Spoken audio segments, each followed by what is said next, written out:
रामू भागकर पानी लेकर पीता है। ये तो सच में अमृत से कम पानी नहीं है। मेरी पत्नी प्यास से मर गई, लेकिन आज पानी पूरे गांव की प्यास बुझा रहा है।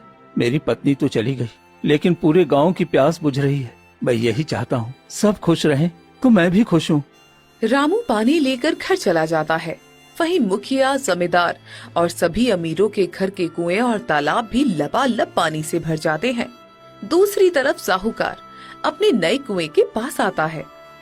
अरे मेरे पुराने कुएं में भी पानी लबालब भर गया, अरे नए कुएं में भी पानी भर गया। ये तो बहुत अच्छी बात है। अब जल्दी से पानी पी लेता हूँ, बहुत जोरों की प्यास लगी है, गला सूख रहा है। ये पानी पीकर मेरी प्यास बुझ जाएगी। साहूकार पानी निकालकर पीने लगता है। तभी अचानक वो देखता है कि पानी बहुत गर्म हो गया है, जिसकी वजह से साहूकार के होंठ जल जाते हैं।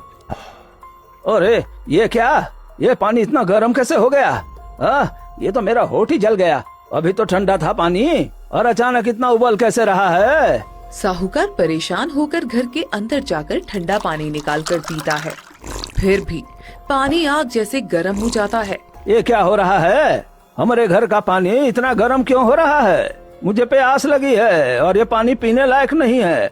अभी तो ये ठंडा था, अचानक इतना गर्म कैसे हो गया? साहूकार ने दोबारा घड़े से पानी निकाला और जल्दी जल्दी पीने की कोशिश की, लेकिन इस बार भी पानी आग जैसा गर्म हो गया। हे भगवान, ये क्या हो रहा है? हमारे घर का पानी इतना गर्म क्यों हो रहा है? मुझे जोर से प्यास लगी है और ये पानी पीने लायक भी नहीं रहा। इतने में मुखिया भी प्यास से परेशान होकर साहूकार के घर पहुंच जाता है। अरे साहूकार, कहीं भी ठंडा पानी नहीं मिल रहा, हर जगह पानी आग जैसा गर्म हो गया है। मेरे घर का भी यही हाल है मुखिया जी। अभी मटके से पानी निकाला था, पर जैसे ही पीने लगा वो भी आग जैसा गर्म हो गया। ये कोई साधारण बात नहीं है साहूकार, लगता है हमारे साथ कुछ बहुत बड़ी अनहोनी होने वाली है। अब मुखिया और साहूकार दोनों डर और प्यास से बेहद परेशान हो गए। उन्हें समझ ही नहीं आ रहा था कि अचानक पूरे गांव का पानी इतना गर्म कैसे हो गया। प्यास से परेशान होकर मुखिया और साहूकार गांव के दूसरे अमीरों के घर जाने लगे। उन्हें उम्मीद थी कि शायद कहीं तो ठंडा पानी मिल जाएगा। भाई, हमारे यहाँ तो पानी उबल रहा है, सोचा तुम्हारे यहाँ थोड़ा पानी मिल जाएगा। अरे साहूकार जी, यहाँ भी वही हाल है। कुएं से पानी निकालो तो ऐसे लगता है जैसे खौल रहा हो। ये सुनकर मुखिया और साहूकार की चिंता और बढ़ जाती है। वो दूसरे अमीर के घर जाते हैं। भाई, तुम्हारे यहाँ पानी ठीक है ना? हमें बहुत प्यास लगी है। नहीं मुखिया जी, हमारे घर का पानी भी उबल रहा है। कोई समझ ही नहीं पा रहा है कि हो क्या रहा है। अब पूरे गांव के जितने भी अमीर लोग थे, सभी घबराने लगे थे। हर घर का पानी आग जैसा गर्म हो गया था और कोई भी उसे पी ही नहीं पा रहा था। ये देखकर मुखिया और साहूकार के मन में डर बैठने लगा।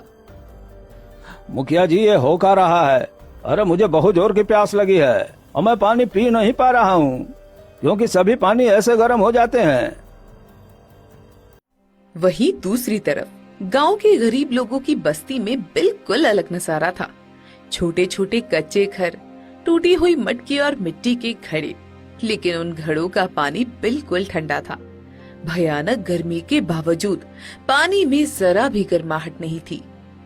अजी, सुनते हो जी, जरा आकर तो देखो, इतना तपता मौसम है, लेकिन हमारे मटके का पानी अभी भी कितना ठंडा है। सच में सुबह तो ऐसा लग रहा था कि आज तो प्यास से जान ही निकल जाएगी। ये पानी बहुत ठंडा है, जैसे किसी ने इसमें ठंडक भर दी हो। भगवान का लाख लाख शुक्र है, वरना इस भयानक गर्मी में हम लोग कैसे जीते जी। इतने में पड़ोस का एक गरीब आदमी घबराया हुआ उनके घर आता है। अरे भाई, सुना तुम लोगों के घर का पानी ठीक है? हाँ भाई, भगवान की कृपा से हमारे यहाँ पानी बिल्कुल ठंडा है। क्यों, क्या हुआ? अरे पूरे गांव में हाहाकार मचा हुआ है। अमीरों के घर का पानी आग की तरह उबल रहा है, कोई भी उसे पी नहीं पा रहा है। क्या सच में? लेकिन हमारे यहाँ तो ऐसा कुछ नहीं है। हमारे घर के मटके का पानी भी बिल्कुल ठंडा है, मैंने अभी पिया है। हाँ, हमारे यहाँ भी वही हाल है, लेकिन अमीरों के घर का पानी उबल रहा है। ये बात समझ में नहीं आ रही है। इधर चौपाल के पास सभी अमीर लोग प्यास के मारे तड़प रहे थे और कुछ अमीर और कुछ गरीब आदमी जुटे। ये समस्या सिर्फ हम अमीरों के साथ हुआ है, लेकिन क्या गरीबों के साथ भी ऐसा ही हो रहा है? तभी रामू बोलता है। नहीं मुखिया जी, हम लोगों को तो बहुत ही अमृत जैसा पानी मिलता है, एकदम चंचल, शीतल और ठंडा। ऐसा पानी हमने कभी नहीं पिया। ये कैसे हो सकता है? तुम लोगों को गर्म पानी क्यों नहीं मिलता? क्योंकि आप लोगों ने एक साधु को पानी नहीं दिया और ऊपर से गरीबों को नीचा दिखाया, इसलिए भगवान ने आप सबको इसकी सजा दी है। मुखिया जी, आप चाहे उस साधु को कुछ भी कह लें, लेकिन वो भी इंसान थे, प्यास से तड़प रहे थे, बस एक घड़ा पानी मांग रहे थे। अगर उस दिन आप लोगों ने उन्हें पानी दे दिया होता तो शायद आज भगवान भी आप पर इतनी नाराजगी नहीं दिखाते। रामू, तू हमें भगवान का डर दिखा रहा है, हाँ? हम किसी साधु वाधु को नहीं मानते, ये सब ढोंगी होते हैं। ऐसे लोग लोगों की दया का फायदा उठाते हैं। मुखिया जी, गरीब लोग तो बस भगवान को ही मानते हैं, क्योंकि हमारे पास और कोई सहारा नहीं होता। जब अमीर लोग हमें ठुकरा देते हैं तब हम भगवान से ही आस लगाते हैं। हाँ, क्योंकि तुम लोग गरीब और कमजोर होते हो, इसलिए हर बात में भगवान का नाम लेते हो, लेकिन हम इन सब बातों में विश्वास नहीं करते।